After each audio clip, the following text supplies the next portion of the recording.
For every PhD, there is an equal and opposite PhD. This statement, often referred to as Gibson's law, humorously captures a profound truth about the world of academia and expertise. In a landscape filled with specialists, it's not uncommon to find experts with diametrically opposed views, each armed with their own set of data and research. We live in a world of experts, from scientists in high-tech laboratories to professors in esteemed academic institutions. Expertise is all around us. These individuals dedicate their lives to the pursuit of knowledge, often spending years, if not decades, honing their skills and understanding in very specific areas. Turn on the television and you'll see them. Experts are frequently called upon to provide insights on a myriad of topics, from climate change to economic policy. Their opinions shape public discourse and influence decision-making at the highest levels. Open a newspaper and they're there. Articles and op-eds penned by experts fill the pages, offering their perspectives on the latest scientific discoveries, technological advancements, and societal issues. Their voices are a constant presence in our daily lives. This is the information age. We value knowledge. In an era where information is more accessible than ever before, the role of experts has become even more crucial. We rely on their expertise to navigate the complexities of the modern world, and we place our trust in those with impressive titles, especially those with PhDs. These individuals have undergone rigorous training and have demonstrated a deep understanding of their chosen fields. Their credentials are a testament to their dedication and hard work. But what does a PhD truly signify? It's more than just a piece of paper. A PhD represents a journey of intellectual exploration and discovery. It signifies a commitment to advancing knowledge and contributing to the academic community. It's a question worth asking. In a world where expertise is highly valued, it's important to understand the true meaning and implications of such qualifications. What does it mean to be an expert, and how should we interpret their insights? Because for every expert with a PhD, there's often another with a PhD arguing the opposite. This is Gibson's law. It highlights the diversity of thought and the dynamic nature of academic discourse. Different perspectives can lead to a more comprehensive understanding of complex issues. It's a humorous take on a serious issue. Expertise is valuable. However, it's essential to recognize that even experts can have differing opinions. This diversity of thought is what drives progress and innovation. But it's not a guarantee of truth. Expertise provides a foundation for understanding, but it doesn't always lead to definitive answers. The scientific method itself is built on questioning and testing hypotheses, which means that conclusions can evolve over time. It's simply a testament to years of study in a specific field. A PhD indicates a high level of specialization and a deep dive into a particular subject. It reflects a scholar's dedication to their area of expertise, and that field might be narrower than we realize. While a PhD represents extensive knowledge, it often pertains to a very specific niche. Understanding this can help us appreciate the value of interdisciplinary approaches and the importance of diverse perspectives in solving complex problems. More letters doesn't always mean more wisdom. We tend to think of PhD holders as all-knowing. They've spent years researching, writing, defending their thesis. Surely they must have all the answers, but that's not how knowledge works. A PhD is a deep dive. It's like using a microscope. You see one tiny part of the world in incredible detail, but the rest can become blurry. A PhD in astrophysics doesn't make you an expert on economics. A PhD in history doesn't qualify you to perform surgery. Expertise is specialized, and it's important to remember that. Just because someone has a PhD doesn't mean they're always right, even within their own field. When being loud makes you sound right, the internet has given everyone a platform. This is in many ways a wonderful thing. We hear from diverse voices from all over the world. But it also creates a problem. We call it the Magnified Minority. A small group with extreme views can seem much larger online. They're loud, they're passionate, and they're constantly sharing their message. It's easy to mistake this vocal minority for the majority, especially if their views align with our own biases. We are drawn to information that confirms what we already believe. This is called confirmation bias, and it's something we all need to be aware of. Clicks over facts. The media plays a role in this too. Controversy sells. A calm, nuanced discussion of a complex issue, not so much. Headlines scream about the latest study that contradicts everything we thought we knew. Experts are pitted against each other, their credentials displayed like weapons. This isn't about informing the public, it's about grabbing our attention, and it creates a false sense of balance, as if every issue has two equally valid sides. This isn't always the case. Sometimes the science is settled, and the dissenting voices are simply wrong.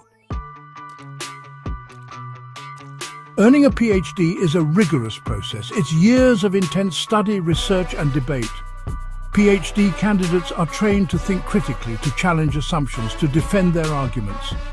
This is all essential for scientific progress, but it can also lead to a certain kind of intellectual arrogance. When you spend years honing your ability to argue, it can be hard to admit when you're wrong, even in the face of overwhelming evidence. This is especially true for those who have built their careers on a particular theory or idea. Their identity becomes intertwined with their work. In today's information age, we are constantly bombarded with a plethora of opinions, studies, and so-called facts. It can be overwhelming to sift through all this data and determine what is truly valuable and what is not. So how do we navigate this world of competing experts? How do we discern who genuinely knows their stuff and who is merely pretending? How do we know who to trust? The first step is to recognize that not all sources are created equal. There are no easy answers. It requires a combination of skepticism, research, and critical thinking. But there are some things to keep in mind. Start by examining the source of the information. Is it coming from a reputable institution or a recognized expert in the field? Look at the source of the information. Is it backed by solid evidence and peer-reviewed research? Is it a reputable academic journal? Academic journals often have rigorous standards for publication, ensuring that the information is credible. Or a website with a clear bias. Be wary of sources that have a vested interest in promoting a particular viewpoint. Check the expert's credentials. Are they qualified to speak on this particular topic? Do they have the necessary education, experience, and recognition from their peers? Most importantly, use your critical thinking skills. Analyze the information presented to you. Does it hold up under scrutiny? Does the information make sense? Is it logical and consistent with other known facts? Is it consistent with what you already know? Cross-referencing with other reliable sources can help verify the accuracy of the information. If something seems too good to be true, it probably is. Be cautious of sensational claims that lack substantial evidence. Don't be afraid to question, to dig deeper, to seek out multiple perspectives. By doing so, you can form a well-rounded understanding and make informed decisions. Remember, separating the wheat from the chaff is an ongoing process that requires diligence and an open mind. The world is complex. The challenges we face are multifaceted. Climate change, pandemics, economic inequality, these are not issues with simple solutions. And they're certainly not issues that can be solved by PhDs alone. We need experts, but we also need common sense, critical thinking, and a healthy dose of skepticism. We need to be able to listen to each other, to respect different viewpoints, and to engage in civil discourse, even when we disagree. Because the truth, as they say, is somewhere in the middle, and it's up to all of us to find it. In a world of misinformation, the lines between fact and fiction blur more than ever before. Every day we are bombarded with a deluge of information, much of it misleading or outright false. This constant stream of misinformation can have profound effects on our perception of reality and our trust in those who are supposed to guide us through it. The erosion of public trust in experts is a worrying trend. When people lose faith in those who have dedicated their lives to studying and understanding complex issues, society as a whole suffers. This distrust can lead to a breakdown in communication and a reluctance to follow sound advice. It's fueled by misinformation, by the magnified minority, by our own biases. The magnified minority refers to the small but vocal groups that spread false information, often amplified by social media algorithms. Our own cognitive biases make us more likely to believe information that confirms our pre-existing beliefs, further entrenching us in our views. And it has real-world consequences, from protests and rallies based on false premises to overwhelmed healthcare systems and panic buying that leaves shelves empty. The impact of misinformation is tangible and often devastating. When we don't trust experts, we're more likely to believe conspiracy theories. These theories can be alluring because they offer simple explanations for complex problems, but they are often based on falsehoods and can lead to dangerous behaviors. We're less likely to follow public health guidelines. During a health crisis, this can mean the difference between life and death. Ignoring expert advice can lead to the spread of disease and unnecessary suffering. We're more susceptible to manipulation. Bad actors, including hackers and those spreading fake news for profit, can exploit our lack of trust and our desire for easy answers, leading us to make poor decisions. The solution isn't to blindly trust anyone with a PhD. While academic credentials are important, they are not a guarantee of truth. Critical thinking and skepticism are essential tools in navigating the complex information landscape. It's to become more discerning consumers of information. We must learn to evaluate the credibility of sources, understand the context of the information presented, and recognize our own biases. To think critically about what we read and hear. This means questioning the validity of the information, seeking out multiple perspectives, and being open to changing our minds in the face of new evidence. To be wary of those who claim to have all the answers.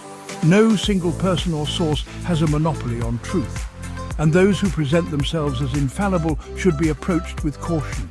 And to remember that expertise, while valuable, is not a guarantee of infallibility. Even the most knowledgeable experts can make mistakes, and it is through a collective effort of critical thinking and open dialogue that we can navigate the complexities of our world. Listen, learn and think for yourself. We live in a world where information is abundant, but wisdom, true understanding, that's something we have to cultivate ourselves. It's about being curious, being skeptical, being willing to change our minds when presented with new evidence. It's about recognizing that none of us have all the answers, and that's okay. What matters is that we keep asking questions, that we keep learning, that we keep striving to make sense of this complex, ever-changing world, and that we do it together.